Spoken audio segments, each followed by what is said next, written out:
नमस्कार, मैं शीतल पी सिंह। सत्यहिंदी.com पर आपका स्वागत है। हम लोग सत्यहिंदी.com पर आज आप द्वारा उठाए गए पिछले 2 दिनों में एक सवाल का उत्तर देने के लिए यहाँ प्रस्तुत हुए हैं।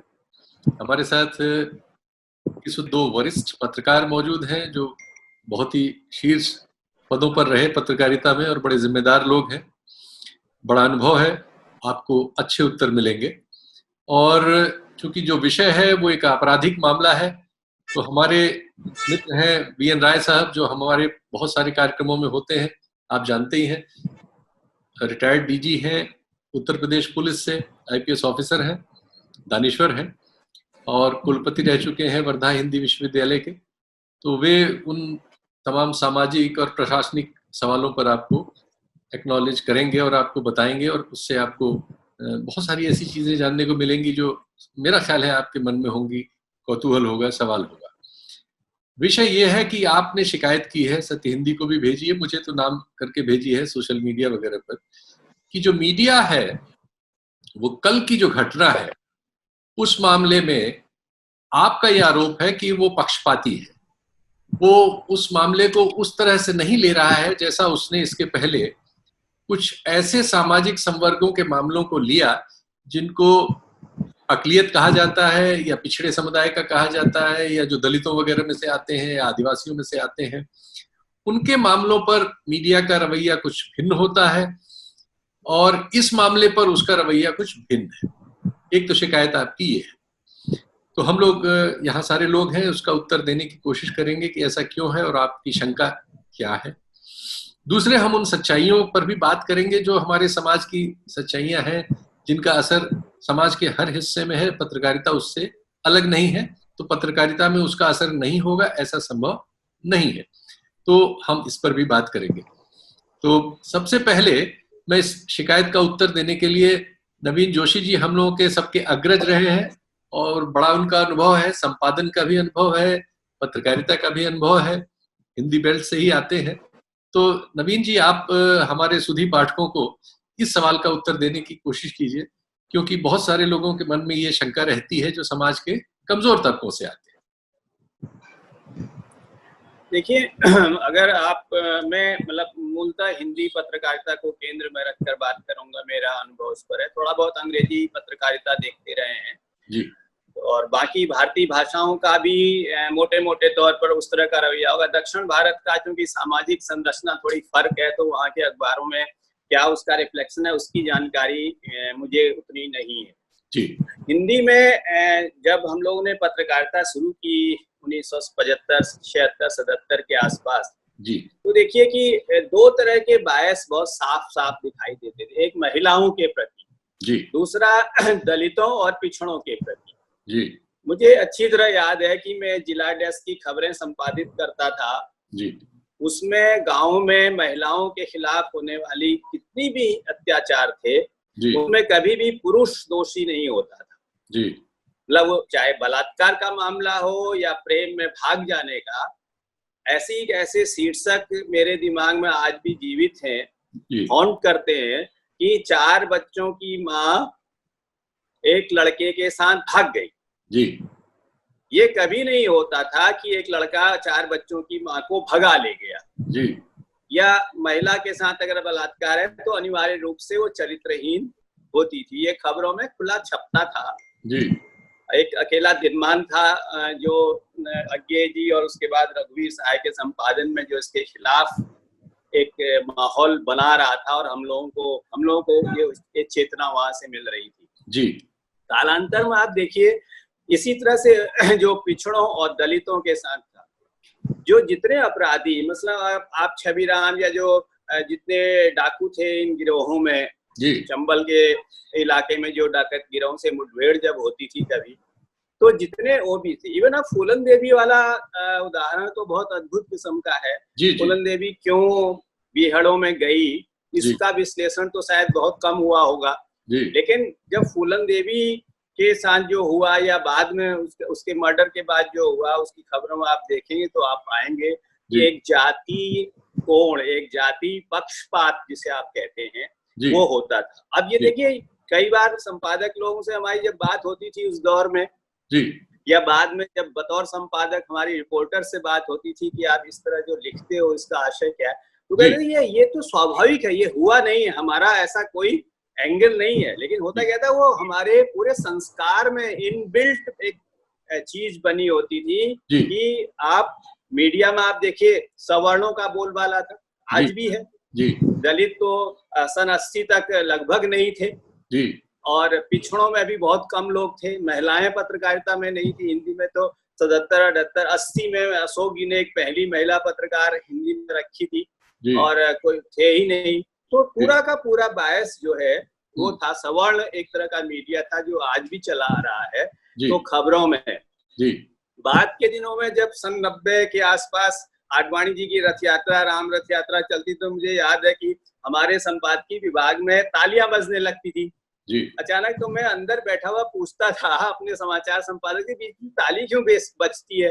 तो पहले उन्होंने बहुत दिन टाला और बाद में मुझे बताया कि जब जब आडवाणी जी कहीं गुजरते हैं और भाषण देते हैं तो तालियां बजने लगती। अच्छा। तो वो खबरों में आप नहीं चाहते हैं, आप अपने तय बड़े ईमानदार संपादक हैं या रिपोर्टर हैं या सह संपादक हैं, लेकिन जब आप खबर लिखते हैं, संपादित करते हैं, हेडिंग लगाते हैं, तो आपके भीतर का वो जो इनबिल्ट जाति द्वेष कह लीजिए, पक्षपात कह लीजिए, या पुराना जो समाज से आपने ग्रहण किया है वो कह लीजिए, वो खबरों में दिखाई देता है। वो आज भी दिखाई देता है, विकास दुबे के मामले में भी दिखाई देता है, तमाम और अपराधों के बारे में दिखाई देता है।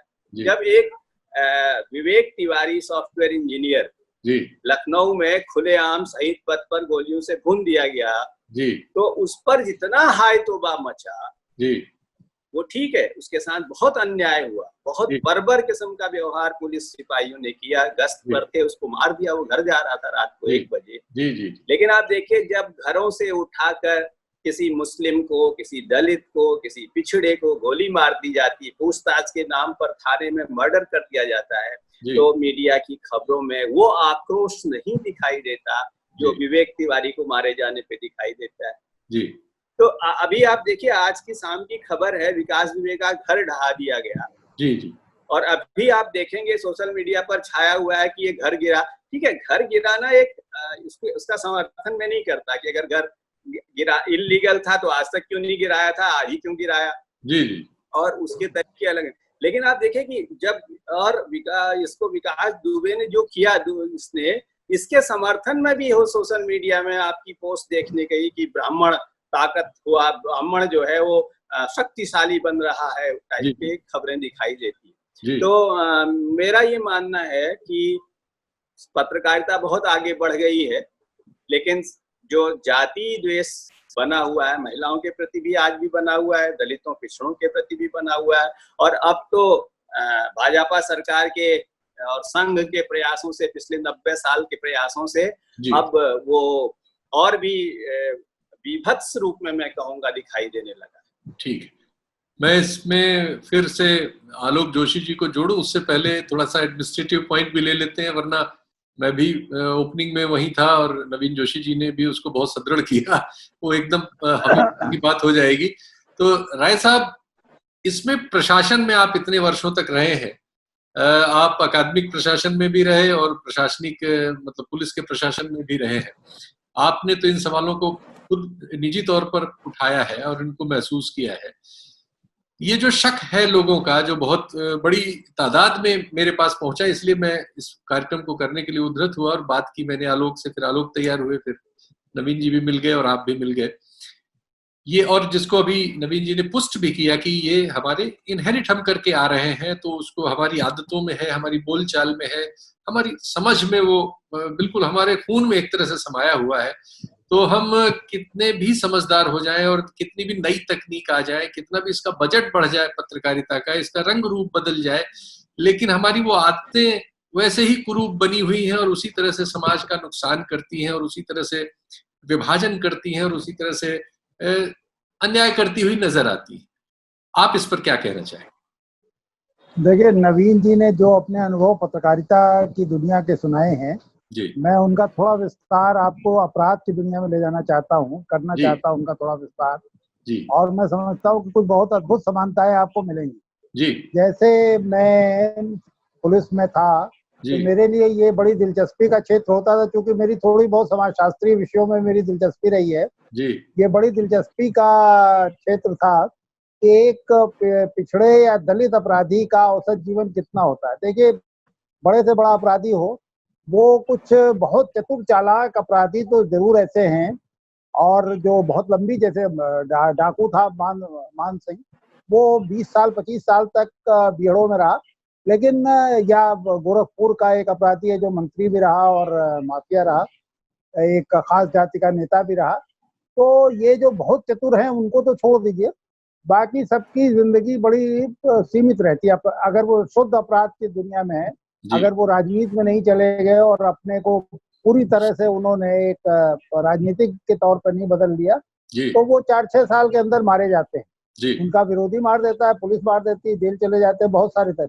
तो मैं ये देख करके हमेशा बड़ा मुझे दिलचस्प लगता था कि जो दलित या पिछड़े डकैत थे, उनकी जिंदगी 1.5-2 साल से ज्यादा नहीं चलती थी। मैं उन दिनों की बात कर रहा हूँ जब उत्तर प्रदेश में डकैतियां बहुत पड़ती थी। यानी जिस समय मैं एक नौजवान एसपी था, तो उस जमाने में 75, 80, 85, 90 तक बहुत डकैतियां पड़ती। अब तो डकैतियां खत्म हो गई हैं, उस तरह के डकैतियां नहीं पड़ती, बीहड़ नहीं बचे। तो इनका जीवन बहुत, कोई मल्ला, कोई केवट, कोई कुर्मी, कोई काची, कोई अहीर, ये जो डकैत होते थे, ये 3-4 साल 5 साल के अंदर मारे जाते थे। केवल जो ब्राह्मण और ठाकुर डकैत थे वो लंबे खींचते थे। बहुत बड़ी बात बता रहे हैं आप, बहुत बड़ी बात बता रहे हैं, बहुत अच्छा सोशल पॉइंट बता रहे हैं, किसी को हम लोगों को बिल्कुल। जी जी जी। क्योंकि उनका एक सपोर्ट बेस होता था पुलिस के अंदर। पुलिस ज्यादातर, आप अगर पाएंगे कि 80 के पहले तो पिछड़ों का तो कोई रिजर्वेशन था ही नहीं। SC ST के भी रिजर्वेशन पूरे नहीं भरे जाते थे। ये तो बहुगुणा जी के जमाने से हुआ कि जो जगह नॉर्मली रिक्रूटमेंट के समय क्या होता था, कांस्टेबल का रिक्रूटमेंट करने गए, अगर उसमें 10 में से 3 या 4 SC ST के लेने हैं, तो अमूमन ये होता था कि ये कहा जाता था कि साहब SC ST के योग्य उम्मीदवार नहीं मिले, लिहाजा उनको जनरल सीटों से भर दिया गया, जनरल कैंडिडेट से भर दिया गया। तो ये बहुगुणा जब मुख्यमंत्री हुए उत्तर प्रदेश में, तब उन्होंने ये कहा कि भाई अच्छा ठीक है, आपको अगर उम्मीदवार नहीं मिलेंगे तो आप जनरल कैंडिडेट से नहीं भरेंगे, आप इसको कैरी फॉरवर्ड करेंगे, ये वैकेंसी अगले सालों में चली जाएगी। तो फिर अगले सालों का मतलब था, तो फिर खाली रहती, तो लिहाजा वो भरना शुरू कर दिया। लेकिन ये शुरुआती जो मैं 80-90 का दशक कह रहा हूँ, उसमें ज्यादातर थानेदार आपको, जो खासतौर से जो थानाध्यक्ष स्टेशन ऑफिसर्स थे उत्तर प्रदेश की भाषा में, वो ज्यादातर ठाकुर या ब्राह्मण मिलते थे। तो लिहाजा ये जो पिछड़े और दलित जातियों के अपराधी थे, उनको कोई पुलिस में बहुत सपोर्ट सिस्टम नहीं था उनका। और वो बेचारे वैसे भी, मतलब अपराधी को बेचारा मैं सिर्फ इसलिए कह रहा हूँ, जो अपनी सोशल बैकग्राउंड से उसकी कोई बहुत राजनैतिक उपयोगिता भी नहीं थी, उसके बाद पैसे का भी बल नहीं होता था, तो वो 3-4 साल में मारा जाता था। लेकिन जो अब ठाकुर या ब्राह्मण डकैत थे, उनका जीवन बहुत लंबा लंबा खींचा। ये बदलाव आना शुरू हुआ। आप देखेंगे जब मुलायम सिंह सत्ता में आए, या उसके बाद मायावती सत्ता में आई, और फिर आप इस समय जो पुलिस बल है, इसमें आप पाएंगे कि 50% से ज्यादा ओबीसी है। अगर आप लोअर उसमें देखें, कांस्टेबलरी में और सब इंस्पेक्टर्स में, तो 50% से अधिक ही आपको ओबीसी मिलेंगे, और दलित भी अपना कोटा उनका भी पूरा होना चाहिए। तो इसलिए आप वो थोड़ी प्रेजुडिस कम हुई है। लेकिन अब अपराध का चरित्र बदल गया है, अब डकैतियां नहीं पड़ती। अब ये जो जाति का समीकरण है, वो दूसरी तरह से काम करता है। जैसे कल ही मैं कहीं बात कर रहा था, तो मैंने कहा देखिए, ये जो विकास दुबे नाम का आदमी है, ये ब्राह्मण भी है, ये बाहुबली भी है, और इसने पैसा भी बहुत इकट्ठा कर लिया है। तो ये डेडली कॉम्बिनेशन इसके पास है, मतलब ऐसे कॉम्बिनेशन है जो इसको एक सफल राजनेता बना सकते हैं। एक उपयोगी, पहले तो उपयोगी बाहुबली बनाएंगे, फिर ये थोड़ा भी होशियार होगा तो अब ये धीरे धीरे अपने मुकदमों से सबसे बरी होगा। सारे गवाह, जैसे एक हत्या तो इसने थाने में घुस के की थी, उससे भी बरी हो गया, तो बाकी जो 50-60 मुकदमे, उसमें भी धीरे धीरे ये बरी होता जाएगा, और ये फिर एक बड़ा राजनेता होगा, ये MP MLA होगा। लेकिन ये कुछ मुझे लगता है कि दुस्साहसी है, और जैसे कहते हैं ना, कभी कभी पागलपन सवार हो जाता है। इसे पता था कि पुलिस आ रही है, उसके बाद भी ये भागा नहीं, और न सिर्फ भागा नहीं, बल्कि इसने मुकाबला करके 8 लोगों को मार दिया। तो ये थोड़ा एक जिसे आप सनकी या दुस्साहसिक कह सकते हैं, उस तरह का अपराधी लग रहा है। तो बहरहाल लेकिन ये जातियां बहुत मायने रखती हैं उत्तर प्रदेश के संदर्भ में, अपराध की दुनिया में भी और राजनीति की दुनिया में, दोनों में। हर अपराधी का ये एक उपयोगिता है कि वो अपने जाति के लोगों को संगठित करे। दुर्भाग्य से हम जातियों में नायक भी हम अपराधियों में से तलाशते हैं। एक भूमिहार का अगर कोई बड़ा अपराधी हो तो वो उस इलाके के भूमिहारों के बहुत सारे लोगों के लिए रोल मॉडल हो सकता है। उसी तरह कोई अहीर या कोई ब्राह्मण या कोई कुर्मी, अगर ये अपराध की दुनिया में इसका बहुत नाम हो जाए तो अपने समुदाय के नौजवानों के बीच में वो हीरो हो सकता है। तो ये एक उपयोगिता है इन अपराधियों की। ये भी आप देखिए, विकास दुबे का भी जितना इतिहास मैंने पढ़ा, मैं पहले तो इसका नाम भी नहीं सुना था मैंने, उसमें ये सारी राजनीतिक दलों में, जो उत्तर प्रदेश में 3-4 राजनीतिक दल पिछले 20 सालों से सत्ता में आते जाते रहे हैं, ये सारे राजनीतिक दलों में रह चुका है और सबका इसको वक्तन बेवक्तन समर्थन मिला है। उसी से इसका हौसला इतना बढ़ गया, इतनी बड़ी संपत्ति इसने खड़ी कर दी, इसका महल आज दिखाया गया जो गिराया गया। तो ये सब चीजें शून्य से नहीं आई। तो ये जाति का एक बहुत बड़ा योगदान है राजनीति में भी, अपराध में। ठीक। आलोक जी, थोड़ा सा अतीत में हम लोग देखें तो उत्तर प्रदेश में, मतलब मेरे समय में जो होशो हवास में जिनको मैं याद कर सकता हूँ घटनाएं, उसमें इतनी बड़ी संख्या में किसी शहरी बदमाश ने कभी पुलिस वालों को मारने में सफलता नहीं पाई, और इतने दुर्दांत तरीके से। इसमें इसने जो डीवाईएसपी है उसको पकड़ के मारा और फिर उसका पैर हाथ काट दिया। तो ये बड़ा ही, मतलब इसने, और फिर सबको एक जगह करके लाश ये सब जलाने वाले थे जब तक वो बड़ा फोर्स आया है, फिर वहां से हटे। तो बड़ा आपने, राय साहब ने सही बताया कि ये थोड़ा सा दुर्दांत किस्म की इसकी अप्रोच है, क्योंकि सबसे बड़ी घटना इस तरह की जो हुई थी इस तरह से, वो एक डकैत छविराम ने की थी 1981 में, जो नवीन जी बता रहे थे उस जमाने का जो वक्त था डकैतों वाला।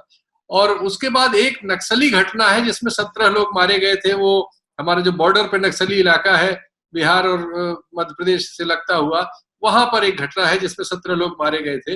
वरना जनरली अकेले दुकेले की घटनाएं हैं जो बहुत हमारे अभी हाल के अतीत में 2 घटनाएं हैं। एक तो 2013 में एक जियाउल हक नाम के डीवाईएसपी की हत्या हुई थी एक भीड़ में, एक जगह, जिसमें एक मंत्री को इस्तीफा देना पड़ा था जो बहुत बड़े बाहुबली हैं उस इलाके के, राजा भैया नाम के, प्रतापगढ़ का मामला था। और उनको, उनकी मतलब एक तरह से कही एक नौकरी चली गई थी, इतना बवाल मचा था। और उसमें सीबीआई की इंक्वायरी हुई, और जब सीबीआई की इंक्वायरी से वो बरी हुए तब जाके उनका राजनीतिक फिर से मामला ठीक हो पाया। तो इतने बवाल मचते हैं, जबकि उसमें एक ही हत्या थी। इसके बाद जो ये दूसरी घटना आगरे मथुरा में हुई थी 2016 में, वो राम वृक्ष यादव करके एक छोटा सा क्लान बना के बैठ गया था, और उसने जो है वहां एसपी, और वो जब गिरफ्तारी के लिए गए तो गोली चला दी थी। तो उसमें एक एसपी और एक इंस्पेक्टर, 2 आदमियों की ही मौत हुई थी। लेकिन जवाब में पुलिस ने उसी दिन उसी समय पूरे उस इलाके में घुस के 37 लोगों को मार दिया था और पूरे इलाके को फूंक दिया था, लिटरली। इतना बड़ा रिएक्शन आया था, और जबकि वो यादवों की ही सरकार उस समय थी, और उसको कहा जा रहा था कि वो चचा जो उनके थे, नाम क्या लिया जाए, कि चचा का उनको समर्थन प्राप्त था सरकार में, यानी वो बड़े काबीना मंत्री थे और उसी परिवार के थे, उनका उसको समर्थन बताया जा रहा था। लेकिन इतनी बड़ी घटना पुलिस ने रिएक्शन में की थी। तो और फिर उसके बाद मीडिया करीब 6 दिन तक राम वृक्ष यादव पर इतने वीडियोस हैं, मैं आज अभी ये प्रोग्राम करने से पहले देख रहा था कि उस घटना को कवरेज कितना मिला। उस घटना को इतना कवरेज मिला था कि उसकी तुलना में ये सच है कि इस मामले में एक भी शाम के बहस में, जबकि ये मैंने बताया आंकड़ों से आपको कि किसी शहरी बदमाश द्वारा पुलिस के इतने अधिकारियों की एक साथ इतनी बड़ी संख्या में इस तरह से मारे जाने की उत्तर प्रदेश की पहली घटना है। लेकिन ये घटना हमारे पत्रकारिता के बहस करने वाले शाम के चैनलों में और प्रिंट मीडिया में भी उस तरह से अपना हक नहीं पा सकी जिसे कहें। और ये शिकायत हमारे दर्शकों की, पाठकों की इसलिए बहुत जायज लगती है, इसलिए आप इसका उत्तर देने की कोशिश करें। जी, तो इसके देखिए शीतल जी 2 पहलू हैं। एक तो आपने बिल्कुल सही कहा, ये आप कह रहे हैं कि शहरी घटना, हालांकि ये बिल्कुल शहरी घटना नहीं, जंगल की भी नहीं है, लेकिन शहर के बाहर गांव की घटना है, वो शिवलिक थाना कानपुर का जहाँ ये किस्सा हुआ है। और दूसरा दुस्साहस का जहां तक सवाल है, ये वास्तव में भयानक दुस्साहस है।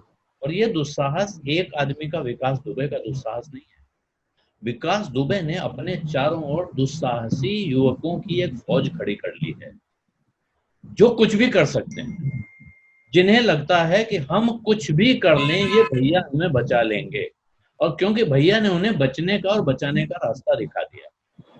भैया ने खुद, जैसा अभी बताया गया, थाने में घुसकर अपने विरोधी की हत्या कर दी और थानेदार भाग गया। उस घटना में थानेदार पाए हुए थे। हाँ, थानेदार थाना छोड़कर भाग गया था, बजाय इसके कि वो कार्रवाई करे, कोई घटना करे। वो अपनी जान बचा रहा था। जो आदमी कई साल पहले ये कांड कर चुका है, उसके बाद वो अपने तमाम मुकदमों में, इस वक्त वो आजीवन कारावास की सजा पा चुका मुजरिम है। आजीवन कारावास की सजा हो चुकी है, जमानत पर बाहर है। पहला सवाल तो ये कि आजीवन कारावास की सजा पाया हुआ आदमी बाहर किस प्रकार से जमानत पर घूम सकता है, लेकिन वो घूम रहा है। ये भी इसी व्यवस्था पर, इन्हीं लोगों पर सवाल है। उसके साथ तमाम मुकदमों में उसके गवाह गायब हो गए हैं, कोई हॉस्टाइल हो जाते हैं या फिर मर जाते हैं। रास्ता वही है कि या तो गवाही बदल दो वरना दुनिया छोड़ दो। ये रास्ता उसने न सिर्फ अपने लिए अख्तियार किया है, उसने अपने आसपास के सभी लोगों को ये रास्ता सिखा दिया है। इसी से उस गांव में इतने सारे लोगों में ये हैसियत, ये हौसला पैदा हो गया कि अब पुलिस पर भी हमला कर दो, चिंता की कोई बात नहीं है, क्योंकि पुलिस के साथ भी तो मुकदमा ही चलना है ना। जब मुकदमा होगा तब गवाह कहाँ से आएंगे? और जो कांड आपने बताया कि वो सबको जमा करके जलाने जा रहे थे, अगर वो जला चुके होते तो शायद आज यही हो रहा होता कि सबूत लाओ, गवाह लाओ, कुछ हुआ भी है कि नहीं हुआ। पहुंच गए तो उसके बाद पुलिस ने जो किया वो है, वहां 2 आदमियों को उसके घर में मारा गया। अब वो किस परिस्थिति में मारे गए पता नहीं।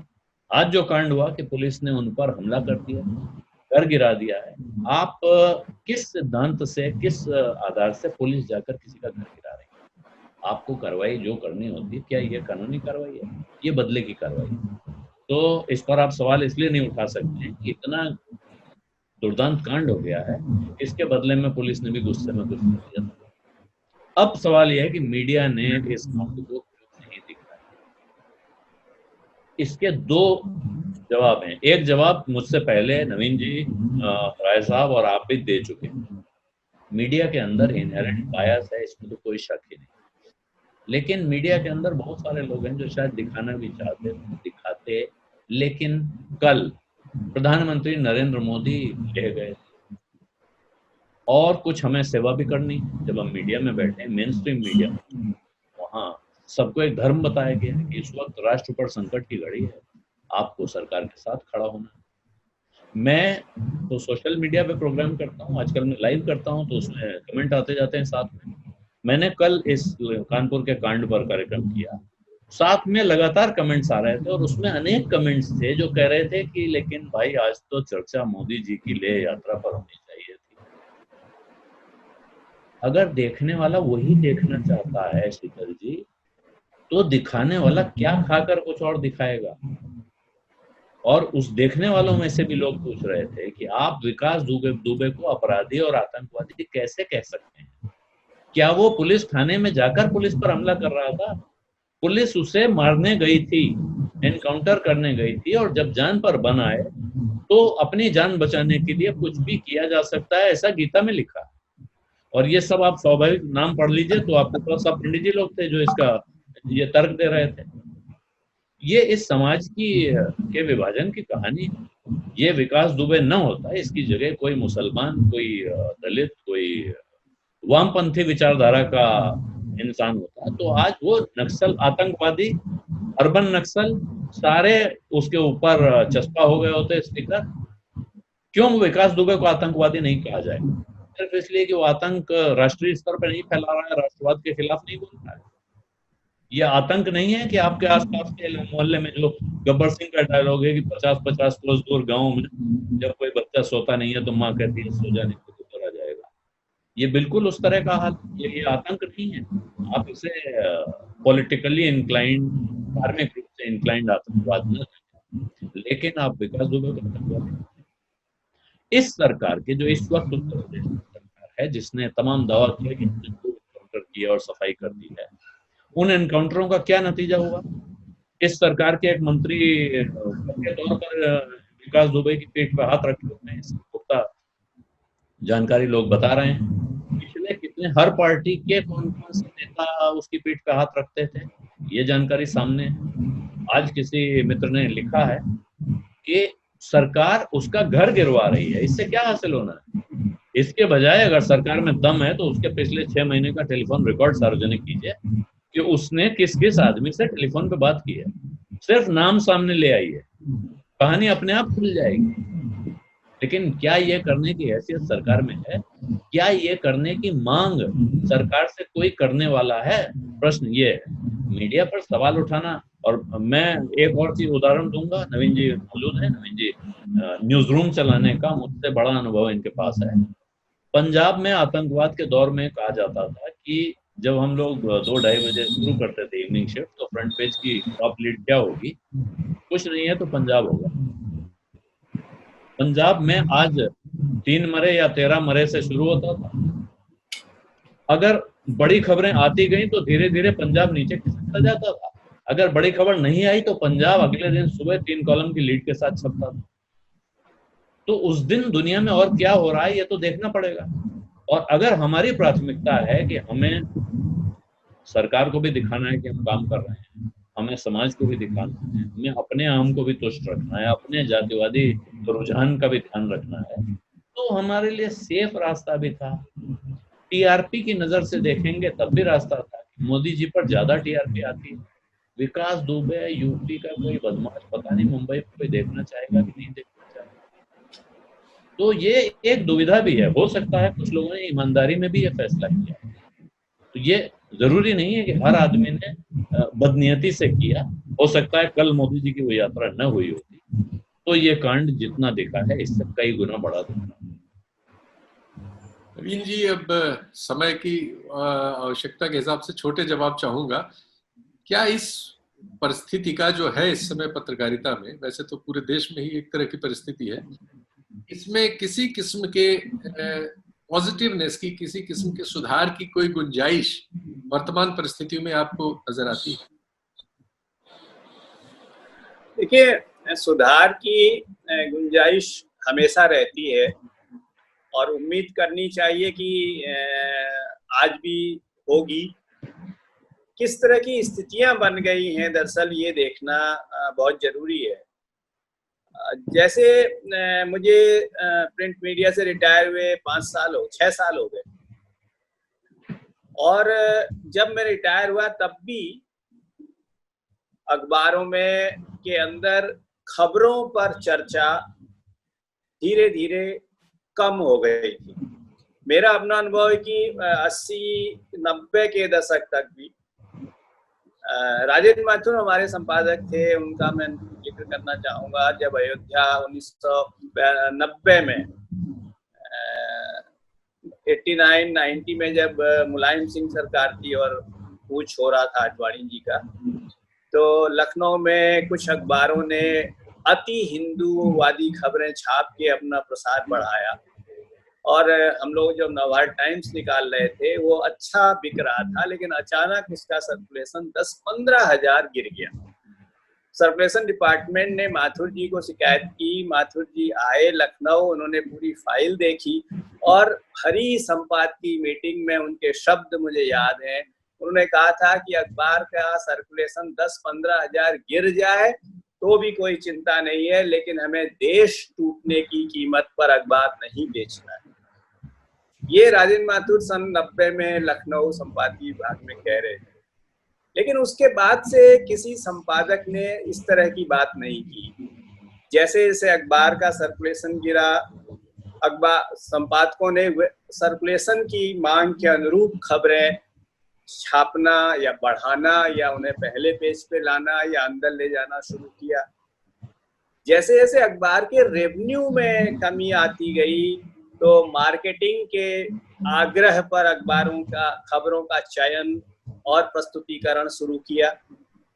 तो ये चीजें, संपादक आज बहुत निरीह प्राणी बन गया है। कोई स्टैंड लेने वाला संपादक नहीं है कि इस खबर को ऐसे छापना ही छापना चाहिए और नहीं छाप अच्छी। हम लोग एक बात कहते थे उन दिनों मीटिंग में कि अच्छा व्यवसाय या अच्छा विज्ञापन जो है वो अच्छी खबर के कंधों पर चढ़कर ही आएगा। आप अखबार को अच्छा बनाओ, मीडिया को अच्छा बनाओ, बिजनेस आएगा ही आएगा। ऐसा आग्रह हम लोग अपने प्रबंधकों से कर सकते थे। धीरे धीरे वो स्थितियां खत्म हो गई, अब नहीं है। तो तत्काल मुझे ऐसा नहीं लगता कि कहीं बड़ा काम, लेकिन कोई मीडिया हाउस, कोई व्यावसायिक मीडिया जितने घराने हैं वो ऐसी पहल करेंगे, ऐसी मुझे उम्मीद नहीं दिखती, क्योंकि जो वो कर रहे हैं उसी से उन्हें मुनाफा मिल रहा है। लेकिन एक तो जो माध्यम है इसमें आपने क्योंकि माथुर साहब का उदाहरण दिया, छोटी सी बात जी एकदम यही भाषा माथुर साहब के इसी उदाहरण को उठाकर सामने रख सकता है आज का कोई वो वीर एंकर जो टेलीविजन पे शाम को आग लगाने का काम कर रहा है, और वो कहेगा कि देखिए राजेंद्र माथुर ने कहा था कि देश तोड़ने की कीमत पे नहीं करना है, इसी तरह हम देश बेचने की कीमत पे नहीं करेंगे, हमको तो देश की सेवा करनी है। और ये कहकर वो इस देश के टुकड़े कर रहा होगा साथ। हाँ, ये देखिए, ये तो चीजें मौजूद हैं। वही मैं कह रहा हूँ कि आप किस आशय से ये कह रहे हैं, राजेंद्र माथुर किस आशय से वो कह रहे थे और उनका ध्येय क्या था पत्रकारिता, वो क्या करना चाहते थे। अच्छा, और आज के जिन एंकर की आप चर्चा है, मैं राय साहब से इसको चाहूंगा कि राय साहब, आप एडमिनिस्ट्रेशन वगैरह में कोई उम्मीद देखते हैं या नहीं, इससे इस कार्यक्रम को हम समेटेंगे। देखिए, इसमें एक दुर्भाग्यपूर्ण संदेश छिपा है। आज जो कुछ हुआ है, आज से 2-3 महीने पहले हैदराबाद में एक महिला डॉक्टर के साथ रेप हुआ और उसकी हत्या हुई। पुलिस ने दूसरे दिन 3-4 लोगों को पकड़ा और उनको मार दिया। तो जनता ने बहुत पुलिस का सम्मान किया, फूल मालाएं पहनाई गई, तरह तरह की प्रशस्तियां गाई गई, लेकिन किसी का ध्यान इस पे नहीं गया कि क्या हम पुलिस को एक बर्बर संस्था बना रहे हैं, क्या पुलिस को हम कानून तोड़ने वाली संस्था बना रहे हैं। तो आज भी जो मकान गिरा है उस पर हमें इस पे बैठ करके विचार करना चाहिए कि पुलिस एक अनुशासित और कानून कायदों को लागू करने वाली संस्था है, उसको ये अधिकार कैसे आपने दे दिया। और सारी मीडिया में दिखाया जा रहा है, और निश्चित रूप से हमारे, अगर आप अभी कोई गैलप कोई ओपिनियन पोल करा ले तो ज्यादातर लोग इसका समर्थन करेंगे। लेकिन ये एक बुरी चीज हुई है, जो हुआ है उसको गिरफ्तार किया जाए। कानून को इतना ताकतवर हम क्यों नहीं बना रहे हैं? हम अपनी न्यायिक प्रणाली की समीक्षा क्यों नहीं कर रहे हैं? हम ये क्यों नहीं बात कर रहे हैं कि आजीवन कारावास पाया हुआ आदमी कैसे खुले घूम रहा था, किसने उसको पैरोल दिया, किसने जमानत दी? कभी उनकी अकाउंटेबिलिटी भी तो फिक्स हो, जो जमानतें दे रहे हैं, जो पैरोल पे छोड़ रहे हैं। बहरहाल ये एक गंभीर मसला है। कुल मिलाकर के स्थिति बहुत मुझे आशाजनक इसलिए नहीं लग रही, खासतौर उत्तर प्रदेश में, क्योंकि पिछले 2-3 साल से उत्तर प्रदेश पुलिस का क्रिमिनलाइजेशन हो रहा है, उसको अपराधियों जैसा बनाया जा रहा है। वो लोगों को पकड़ के गोली मार दे रही है। इधर तो नया सिलसिला शुरू हो गया, एक अपराधी को पकड़ा, मतलब कम से कम 100 अपराधियों के अखबारों में मैंने किस्से पढ़े हैं जो गिरफ्तारी के पहले पुलिस उन्हें गोली मार दे रही है, उनके पैरों में गोली मारी जा रही है। तो ये कहाँ से, मतलब ये कैसे आप एक सभ्य समाज में इस तरह की चीजों को आप स्वीकार कर रहे हैं, और आप ये गलतफहमी अपने मन में पाले हुए कि इससे अपराध रुकेगा। ये एक दावा करना है कि अब उत्तर प्रदेश में अपराधी अपनी जमानतें छुड़ा करके और जेलों में जा रहे हैं। मुझे लगता है विकास दुबे का जो प्रकरण है, इस दावे पर सबसे बड़ा तमाचा है। आलोक जी, आपसे क्षमा मांगते हुए, क्योंकि अब समय एकदम खत्म हो रहा है, और लेकिन बहुत, नवीन जी बहुत बहुत धन्यवाद, बहुत अच्छी बात हुई। उम्मीद है कि हमारे पाठकों को और उन लोगों को जिनकी शिकायतें थी, एक हद तक हम लोग उत्तर देने की कोशिश में सफल हुए होंगे, और नहीं हुए होंगे तो आप बताइएगा, हम फिर इस तरह के कार्यक्रम करेंगे और फिर इन चीजों के जवाब देने की कोशिश करेंगे। बहुत बहुत धन्यवाद, नमस्कार। सभी मेहमानों को बहुत बहुत धन्यवाद, नमस्कार। सत्य हिंदी के और वीडियोस को देखने के लिए हमारे YouTube चैनल को सब्सक्राइब करें और सीधे नोटिफिकेशन पाने के लिए बेल आइकन दबाएं।